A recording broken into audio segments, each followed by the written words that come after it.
সৎ লোককে ভোট দিব, দানের শীষ আর জামাত নাই, সৎ ব্যক্তিকে ভোট দিব। আমরা তো ফামুদুরের কথা আমরা যাই না কেন, আমরা ভোটই দিতে পারি না, আমেজ থাকবো কিভাবে?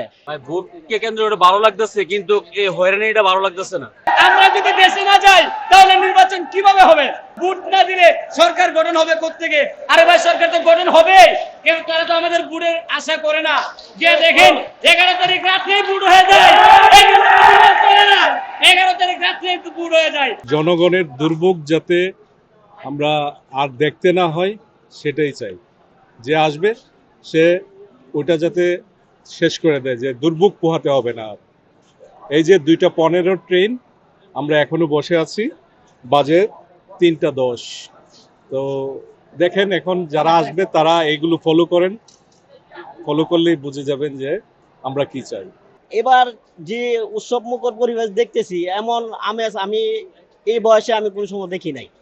আজকে আমি ট্রেনে ওই ঢাকা থেকে নানস থেকে আসছি, তাও দেখছি অনেক মানুষের খুব আগ্রহ মানে ভোট দেওয়ার জন্য।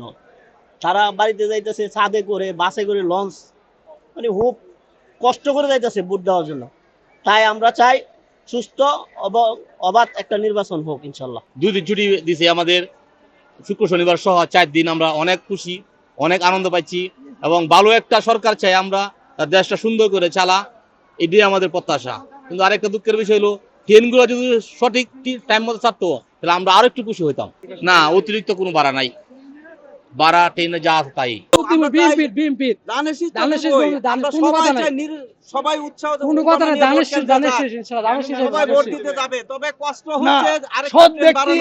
সৎ লোককে ভোট দিব, দানের শীষ আর জামাত নাই, সৎ ব্যক্তিকে ভোট দিব। ঈদের থেকে আনন্দ লাগতেছে, ঈদের থেকে আনন্দ লাগতেছে। স্বতঃস্ফূর্ত ভাবে সবাই যাচ্ছে, আমরাও যাবো ইনশাল্লাহ।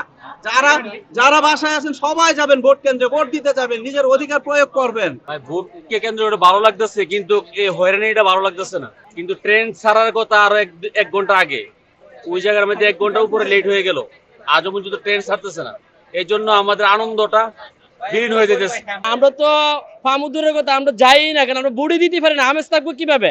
এখন আমেজ আসি বললে আমরা সবাই ট্রেনের ছাদ উঠে যাইতেছি, কিন্তু যাওয়ার মধ্যে কোনো ক্যাপাসিটি নাই। 2 ঘন্টা দ্বারা কোনো বাস পাই নাই, তারপর আমরা ট্রেনে উঠছি, ট্রেন উঠে সেরা তবু ভিতরে ঢুকতে পারি না, ছাদে উঠছি। গাড়িতে যাচ্ছি আমরা নির্বাচনের উপলক্ষে ভোট দিব। সেই ক্ষেত্রে আমরা জানি যে আজকে 10 তারিখ, নির্বাচনের 2 দিন আগে আমরা জানি যে দূরপাল্লার যত যাতায়াত গাড়িগুলো আছে সম্পূর্ণ বন্ধ করে দেওয়া হবে। তো আপনারা সেই ক্ষেত্রে দেখেন আজকে হচ্ছে গিয়ে 10 তারিখ, আরো 2 দিন বাকি আছে। বলা হয়েছে 10 তারিখ রাত্রে গাড়ি চলবে, দেন 11 তারিখ থেকে 12 তারিখ 14 তারিখ পর্যন্ত গাড়ি বন্ধ থাকবে। সেই ক্ষেত্রে আমরা এখানে আসছি, আজকে সকালবেলা আসছিলাম, সকাল 7টা থেকে এখানে বসে আছি। এখন পর্যন্ত আমাদের সিলেটের গাড়ি একটাও ছাড়ে নাই।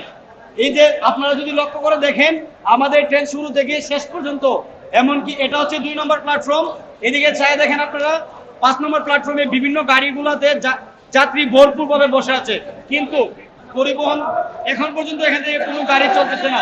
তো সেই ক্ষেত্রে আমরা চাই, আমরা যদি দেশে না যাই তাহলে নির্বাচন কিভাবে হবে? আর যদি দেশে না যেতে পারি তাহলে ভোট দিব, আর ভোট না দিলে সরকার গঠন হবে কোত্থেকে? আরে ভাই, সরকার তো গঠন হবে, কেউ তারা তো আমাদের ভোটের আশা করে না। যে দেখেন 11 তারিখ রাত্রেই ভোট হয়ে যায়, 11 তারিখ রাত্রেই তো ভোট হয়ে যায়। এই জন্য গাড়িগুলো এখন পর্যন্ত ছাড়তেছে না।